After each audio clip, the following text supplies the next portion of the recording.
Hey guys, today's Lost Sector is Aphelion's Rest in the Dreaming City. If you're just here for the build guide, do feel free to skip ahead to about 1 minute and 38 seconds. That's where it starts. I give you an extremely in-depth guide, basically the ins and outs of this build that I'm using. If you're just here to see the Lost Sector run, there's 2 unstoppables and 2 overloads in this Lost Sector. It's extremely quick, happy farming.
We're going to be doing a deep dive into my Arcstrider Hunter. Please forgive me, this is a live commentary and not a script, so if I mess up, it's expected. Gambler's Dodge. Recharges your melee ability when you dodge near enemies. Very good. It's a must-have. Triple Jump. I use it because I like it. You can use whatever you want. Combination Blow. Essential for the build. Defeating a target with this ability also fully refills your class ability, so they go back and forth, and restores a small amount of health. Storm Grenade, it is my personal preference. I mean, grenades are pretty optional, but I would kind of stick to Storm, Skip, or Pulse.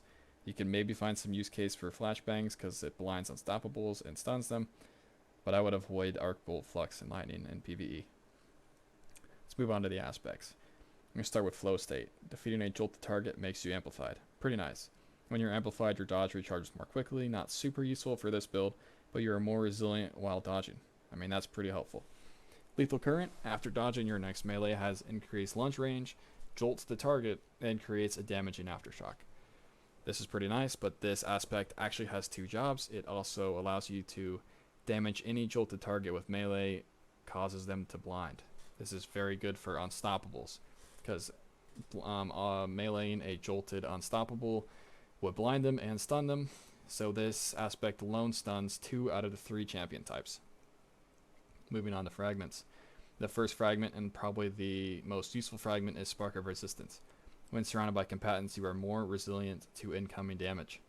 I mean, we're always surrounded with this build, so more resilience is always appreciated. 10 out of 10 fragment will take this every time. Spark of Feedback. They melee you, you melee them back even harder. I mean, we already have such a powerful melee, this is kind of just filler. But I'll take the extra melee damage, and I'll also take the 10 resilience. Spark of Ions. Defeating a jolted target creates an Ionic Trace. We'll get into this fragment a little bit more later, but Ionic Traces are obviously super helpful. Spark of Shock. Your Arc Grenade jolts targets. Well, defeating a jolted target creates an Ionic Trace. Lethal Current. Causes jolts. So we're causing jolts with Storm Grenade and Lethal Current. So that's already 2 sources of Ionic Traces, and we're only kind of scratching the surface of Ionic Traces at this point. Let's move on to the weapons for the Lost Sector today. I'm going to be using Riptide with Retold Tale. My Riptide has Choke Clip on it, which allows me to stun overloads with 1 shot, slows from stasis effects stun overloads, and 2 shots with Kill Clip stuns Unstoppables. Shattering stasis effects stun Unstoppables. The backbone of this build is really 1-2 punch. I use this Retold Tale with 1-2 punch. It allows me to punch shotgun just about any champion in the entire game. Major Spec definitely helps with that. Here's a couple other examples of 1-2 punch shotguns. I have Dead Weight. I used this on Master King's Fall back in the day. and this is kind of the same role as my Retold Tail, so it doesn't get used, but it's just another option.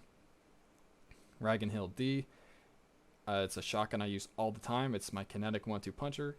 Wastelander also gets 1-2 punch. It's just crafted for a PvP role right now. Just another option for you to use though. In Lost Sectors, I like to use Galahorn, but this is a full list of the heavies that I like to use on a regular basis for like outside of Lost Sectors. Leviathan's Breath is a phenomenal counterpart to Galahorn for Lost Sectors. It also stuns Unstoppables. So, moving on to the artifact. One of the most important mods on this artifact, Authorized Mods Melee. It allows you to have all the melee mods but cheaper. It makes melee builds extremely efficient right now. Electric Armor, stay amplified longer, kind of not the best because we're running arc and we get amplified so easily with this build. Counter Charge, probably one of the worst mods I have selected right now, but I'll get back to that in a little bit. Thunderous Retort allows you to deal more damage with your super if you cast while critically wounded or amplified. Probably one of the best mods on this entire sheet. Amped Up gives you more damage resistance while amplified. Also phenomenal mod. This and Thunderous Retort and Authorized Mods Melee are the 3 best mods on this entire page. Lightning Strike Twice, another phenomenal mod, but not as useful for this build. After throwing an arc grenade, gain increased grenade recharge for a short time. Very good. You can just start chucking nades. Shock and All, arc final blows while you're amplified, summon a burst of lightning that damages and jolts targets. That's a 3rd form of jolts that we have with this build. Now let's move on to the mods. On the helmet, I have 2 hands-on, which allows me to get my super back super fast. You may find that you're casting your super 2, maybe 3 times in a longer run if you're using the build properly. In Lost Sectors, I like to use Heavy Ammo Finder, but in general play, I'll use a Special Ammo Finder because I do like to use Double Special. And Double Special increases your heavy ammo spawns. On the gloves, I'm going to use 2 heavy-handeds with an impact induction. 2 heavy-handeds makes the orb bigger, which gives you more super energy instead of making 2 orbs. And impact induction gives me grenade cooldown when I deal damage with my melee. I'm doing damage with my melee all the time, so I have my grenade all the time. Lightning Strikes Twice only makes this even better. For the chestplate, I use 2 of the elemental resistance mods. They could probably be swapped out based on the encounter for concussive or melee damage resistance, or maybe even a charged up if you want. But the 3rd mod is Emergency Reinforcement. It is probably the most slept on mod in the entire game. It has gotten me out of so many tight situations. I can't believe people aren't talking about this thing more. Especially with this build, it is so good. Moving on to the pants. So coming back to the Ionic Traces, let's read this. Collecting Ionic Traces has an escalating chance to give you armor charge. We're making so many Ionic Traces that this is giving us so much value. We're always full armor charge, and that's only boosting emergency reinforcement. Just a great combination right here. I use recuperation and better already on the boots. When I pick up an orb of power, it heals me and starts health regen. Kind of nice, not super useful. Good for Lost Sectors as just like a just in case situation. Just because you're trying to get in and get out as fast as you can and not die. Hunter Cloak. We are looking at Powerful Attraction. Using your roll picks up all the orbs in the area. I have 3 of these on because I don't really think there's anything else on the mark that is too exceptional. You could get away with a Reaper, makes you another orb with a weapon kill, which you're really not doing too often. You're mostly just getting melee kills. But a distribution mod, in the back of my mind, I kind of want to throw a distribution on, but we're getting so much energy for all of our abilities back anyways that I feel like it's just wasted stats and a wasted mod. So I just run 3 powerful attractions because they can be stacked to increase the potency of its effects. Let's look at the statistics now. I would say obviously 100 resilience. The 30% damage reduction is a must. If you're not running 100 resilience, you really need to be. Second most important is recovery. I would personally run 100 if I could, but I would prefer to have 80 and have minor mods than have 100 and have four more and have five major mods. After recovery, I would probably move to discipline. I mean, while it's not super important because of impact induction and lightning strikes twice, it's I would kind of shoot for about the 50, 60, 70 range on discipline if you can afford it.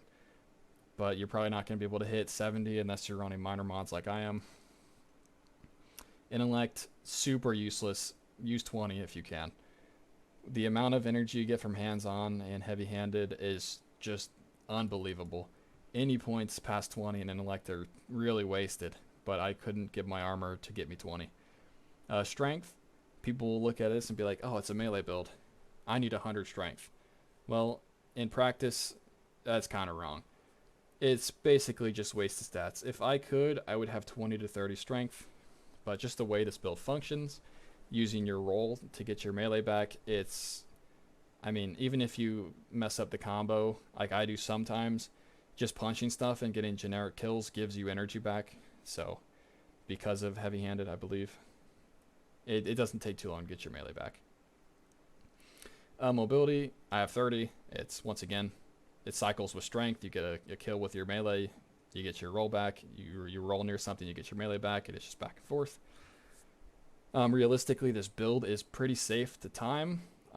These artifact mods, while they're really nice, you could just use, like when this authorized melee mod goes away, obviously it's going to make this a little harder. I'm just going to take this recov mod off, and I'm probably going to take this off too, because it'll be 3, 6, 7 on the cost next season, so I could maybe put like a discipline mod on there, which will be nice.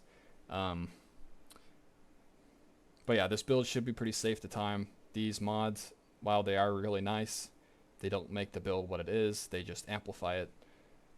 Realistically, this build got extremely good when Elemental Charge and Powerful Attraction came out. So I hope this build really helps you guys. Let me know if you guys have some competitive times with me. Let me know in the comments. I look forward to reading them. Happy farming.